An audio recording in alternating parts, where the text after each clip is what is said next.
want to join me, but the Kennedy Center, when I said I'll do this, I hadn't been there. That's the last time I'll take a job without looking at it. And but it's got a tremendous amount. Lindsey Graham and some people put in the budget either 200 or $250 million. Money was spent there. Tremendous amounts of money was spent there over the last 10 years. I don't know where they spent it. They certainly didn't spend it on wallpaper, carpet, or painting. And they had over $200 million was spent. So I don't know what's going on. Pam, are you here?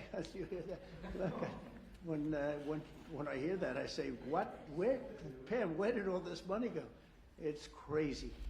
It's crazy what's happened with our country in that regard. You know, it's to build things.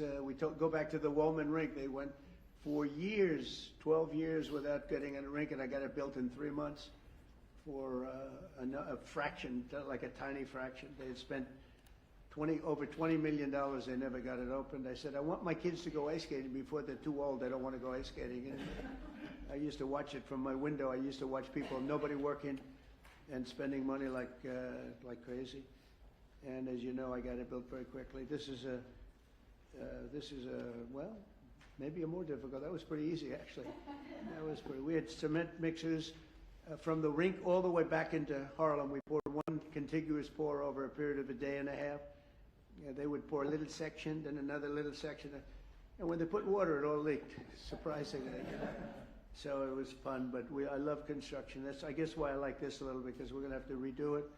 So I'm honored to welcome exceptionally talented and committed group of patriots. You're amazing people. This is an amazing board, I'll tell you. And I got so many calls from people, could I get on the board? You have a lot of people that are not so much in love with me right now because I couldn't get them on the board. But because the board is taken. But we're going to turn it around, and the Kennedy Center Board of Trustees, you're here, and in many cases you have your spouses. And I want to thank Rick Grinnell. Where's Rick? Where's Rick? Hello, Rick. He did a great job. He used to walk into the Justice Department with stuff on there showing all the horrible things that had gone on in our country. He had a lot of courage.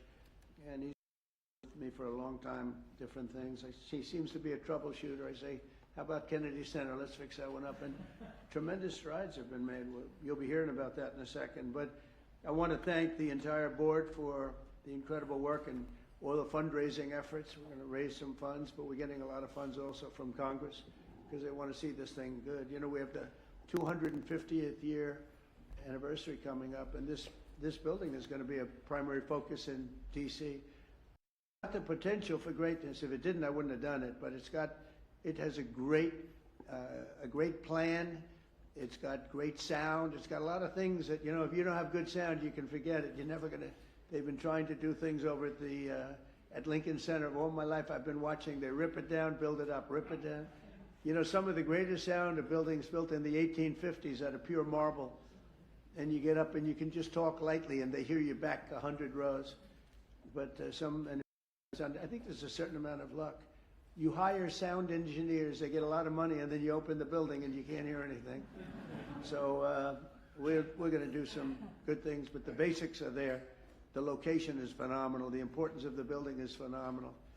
And we'll have some very interesting plans. I always thought they should have built a beautiful performing center, open air, facing out over the Potomac. They didn't do that. They built these crazy rooms underneath. They built 3 tiny little stages, very expensive. Someday maybe somebody will occupy one. They're underground. In fact, when I look from a distance, you know, you see these like hubs, concrete hubs, and I thought it was modern art. You know, well, here we go with the modern art blocking everybody's view. And when I actually went over there, I said, no, it wasn't modern art. It was meant for a door to be in, so you go down to these rooms. So I don't know what the hell they were doing, but they spent a lot of money, and it's just not possible that they could have spent it so poorly. But we're going to turn it around. That's what I love doing. I love turning things around. Turnaround artist. I'm doing that with the country. Believe me, we're doing a job. We are hot.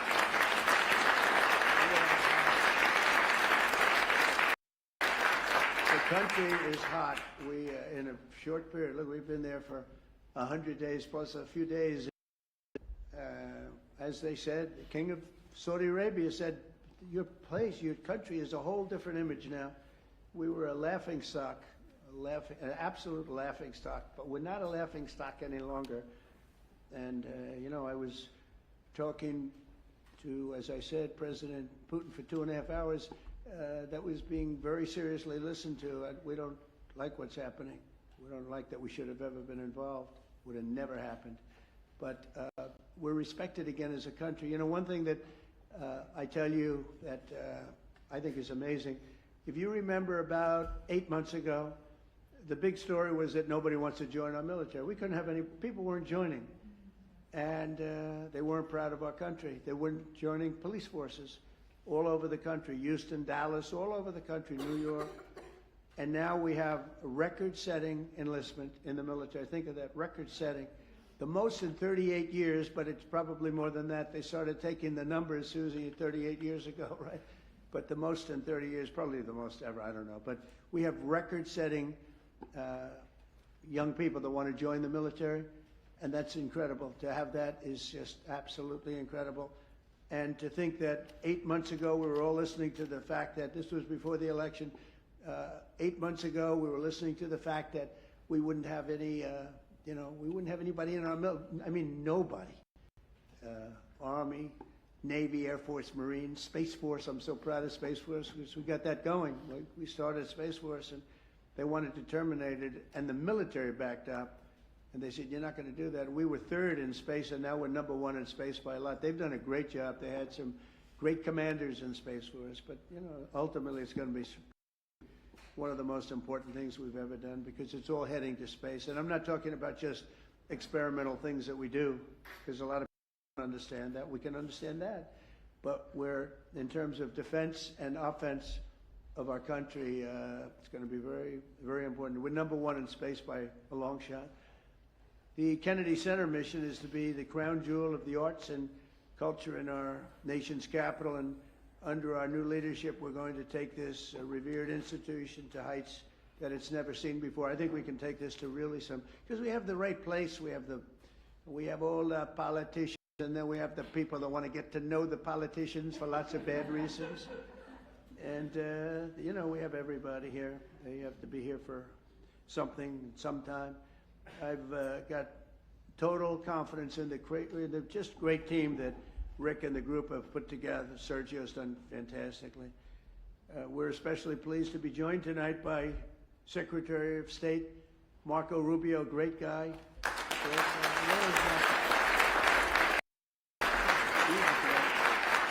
I'm telling you, he was born for this. He loves it. You see him, he's in one country, another country. I think he loves it. But he's so respected everywhere he goes, and I know how tough he is because I used to have to be up there with him. He was not nice. He was a tough one. He was as good as you get. I didn't know that we would end up being this close.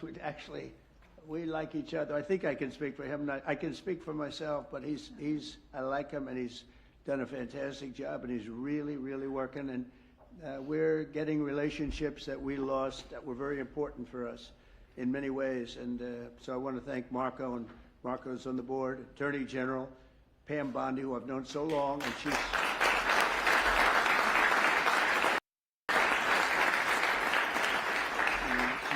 married to the best looking guy in the room, I must admit. But she has been amazing. She's so respected, and she's really delving into some tough territory. She sees what's happened and what's going to happen, and she knows before anybody else. She's just a fantastic person. She's got a great staff that's surrounding her, and I think she's just a star. But I've known that for a long time. I'm not surprised at all. So thank you very much, Pam, for the job you do. And by the way, she was the Attorney General of Florida, so she had plenty for a long time and never had a problem. I can't remember a problem. And she kept everybody safe, and they felt very secure. Now she's doing it on an even bigger. Who would have thought it would have been a much bigger level, right? But she gets it. Secretary Howard Lutnick is here with his wife Allison, and He went with us to that incredible 4-day journey that we had, and we saw some things that were incredible, but everybody respects him. Did a great job in business. He built a firm twice. You know, his firm was at the top of the World Trade Center when the planes hit, and he was amazing story. He was always Allison. Good job. You got him to take your boy, right? Years ago on that horrible date, when you think of it. So Howard would always, he was built Cantor Fitzgerald, and he built it in a very top firm. They had the top 3 floors of the World Trade Center, the building, the first building that was hit. And he was always there at 6 in the morning, 5:30 in the morning. You know, there are a lot of the stock guys that have to do that. Someday you'll explain to me why. Probably insider trading, Pam. I don't know. But whatever the hell reason, he was there always at 5:30 or 6 o'clock. And first time ever, almost ever, his wife was after him for years to take their son to school. He was a young boy, very young, like early grades, and he would say, no, I can't. This was years after like 2 or 3 years of being harassed by Allison. It was very tough. Great wife, beautiful wife, but she's very, very tough. And finally, he did it. He took his boy, and it was on that day, and he dropped the boy off at 8:30 and started driving down the West Side Highway, and he would have been in that building, and every single person died in your firm. He had lost everybody. And with the exception of a few people in Europe and maybe a couple of other places, small, because they were all very New York-centric. And every single one of them died, including your brother. And what he did was incredible, actually. He rebuilt the firm. And he gave a percentage of it for years to the people, the families of the people that died. And the new firm became more successful than the old firm, using the same name, Cantor Fitzgerald, and he rebuilt it step by step by step. And I mean, that's why I said I have to get this guy if I have a chance, if I ever do. And he was very happy. They were doing great. They were doing record business. But when I said, how about coming over to commerce, a little thing called commerce, and now I don't think you could ever go back into that world because it's so big. He and Scott are in charge of, along with others that are great, but they're in charge of the biggest deal ever made in history. It's the whole tariffs. We've taken in trillions of dollars, trillions. And we've been hurt very badly by other countries that did this to us for 20, 25 years. They were taking advantage of us. We never did anything. Doing it to them, and fairly, I'll tell you what, modestly. But we'll be taking, and we are taking in right now, 25% in cars, 25% on steel and aluminum, 25% on other things, and that'll be going up to 50, 75, maybe 100 in some cases. We have to get our pharmaceutical industry back. Once we establish that in another couple of weeks, it'll start roaring back. It's already roaring back because they know we're doing it. And it's really been, you've done a great job, but he said to me the other day, this is so big. These numbers are big. Cantor Fitzgerald doesn't look so big anymore.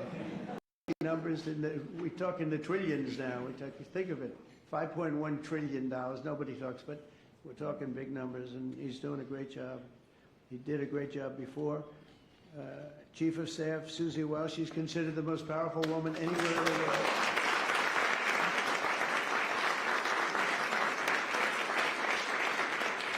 She's the most powerful woman in the world. And a lot of people are saying that, but she had a couple of articles, and I said, you know, it's actually, she can wipe out a country with just a mere phone call. That's the end of the country. But she's great. She's been, I mean, I knew because we won Florida 3 times and won it. You know, Florida didn't used to be a red state. It was a blue state. When I first ran, that was a blue state. And now it's a seriously red state. And it got more and more, and we're going to keep it that way. But Susie ran it, and we won by a landslide, and a Republican hadn't won. You know, you had a Democrat senator, you had 2 Democrat senators, but you had a Democrat governor, you had a lot of Democrats. And so we won in a landslide. I said, good. Then the next time I won again in a much bigger landslide, and anybody I endorsed also won. And I said, that's good. And then when it came time to do this, after the election was rigged, The second one was rigged, whether you like it or not. It was rigged like nobody's ever seen, and now people are seeing it. Now people don't even fight me. You know, they used to say, sir, it's not really that nice. I'm honest, it was rigged, and unfortunately that's what happened. You look at some of the things that happened. All of these things would have never happened. But when it came time to thinking about doing it again, I didn't think I'd have to do that. I said, you know, I think I can take that woman, my friend now, but at the time I didn't know. Her father was Pat Summerall, who was a great football player, was probably a greater announcer for 28 years for the NFL. But that tells me, you know, because I'm a big believer in the genes, person's genes. And Susie was, I said, you know, let's use Susie. She did a great job in Florida for me twice. We beat every Democrat by numbers that they never saw before. I said, let's use, and she took over and she did great. Chris was fantastic, but she had a group of people that she brought with her. And there was no looking back. We started off leading by a lot and got bigger and bigger and bigger. We had a couple of challenges that didn't work out too well. Worked out well for us, but Susie was fantastic. And now she's the chief of staff of the president, and she really makes it work. And she's the first woman, this is shocking to me, because, you know, I thought we were beyond that. First woman chief of staff in the history of the country, right?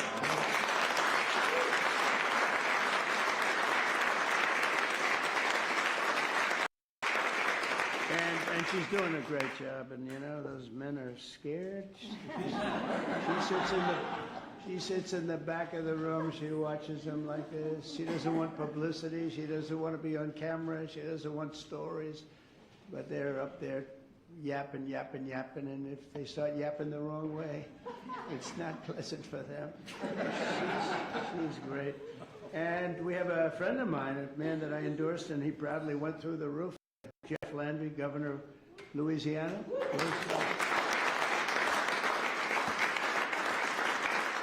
Did my endorsement mean much?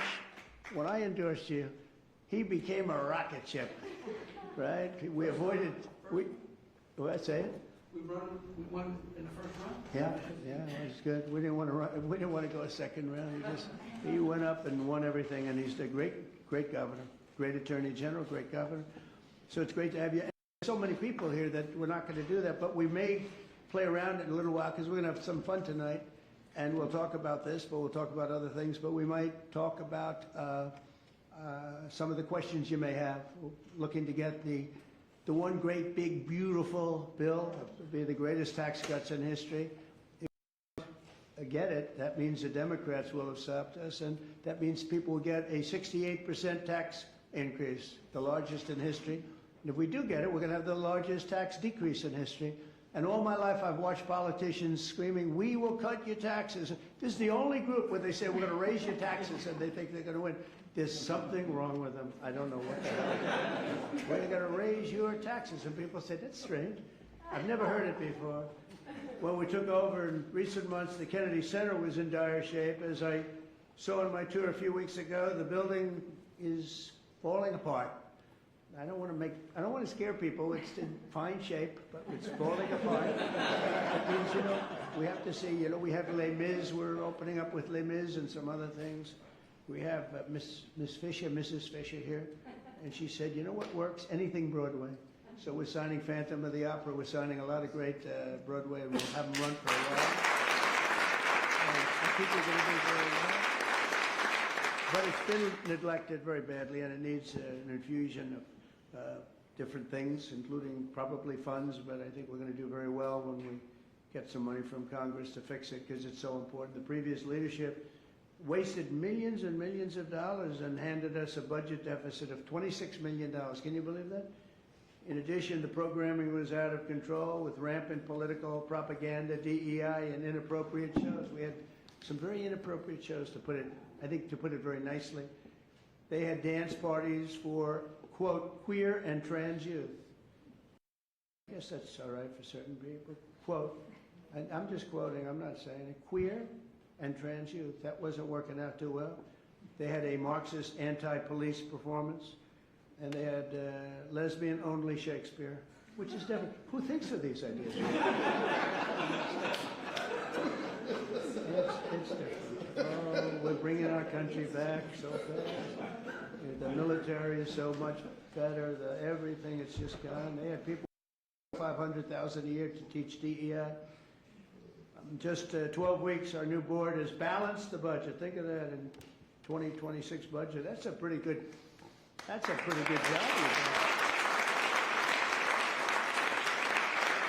So that's amazing.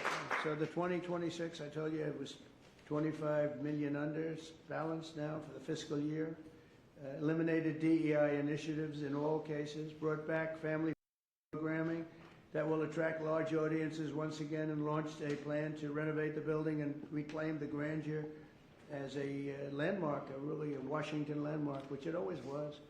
The Kennedy Center will also play an important role in our national celebration to commemorate the 250th anniversary of America's founding. So we have three really big. We have that. We have the 250th anniversary of America's founding. That's a big deal. And we have the Olympics, and we have the World Cup. And, you know, maybe I got lucky because I got the Olympics and I got the World Cup. I did nothing to help the 250th anniversary. If I take credit for that one, then you'll say, I think he's exaggerating.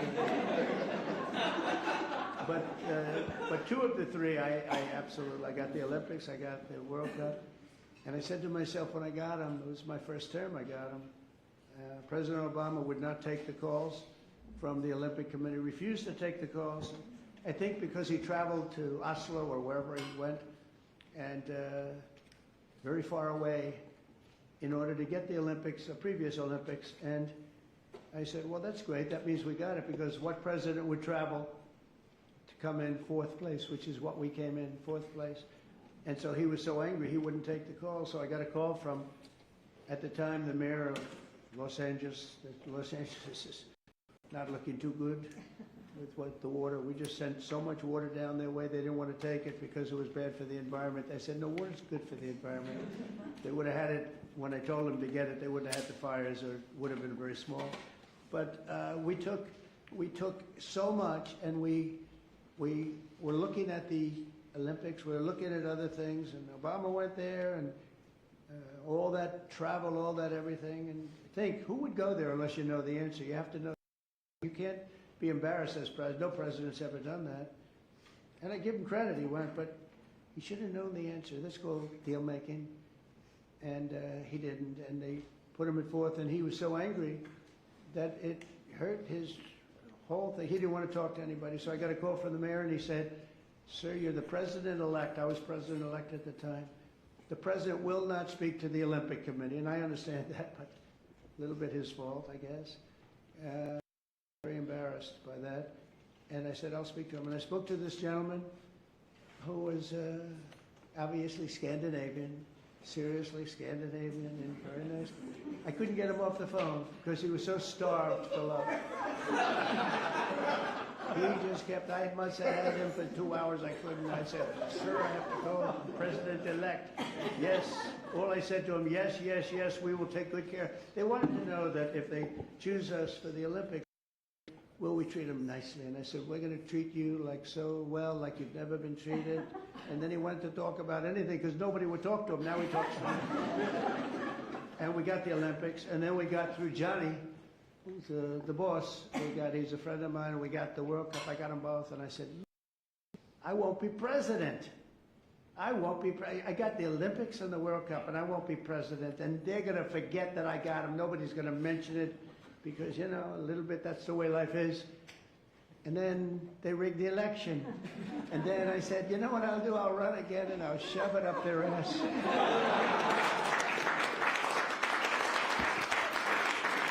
And that's what I did. And all of a sudden, I then realized, I said, you know what?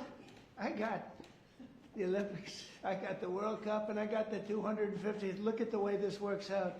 So if they would have left us alone and wouldn't have cheated on the election and wouldn't have rigged, I would have been retired right now. I would have been happily doing something else. And instead they have me for 4 more years.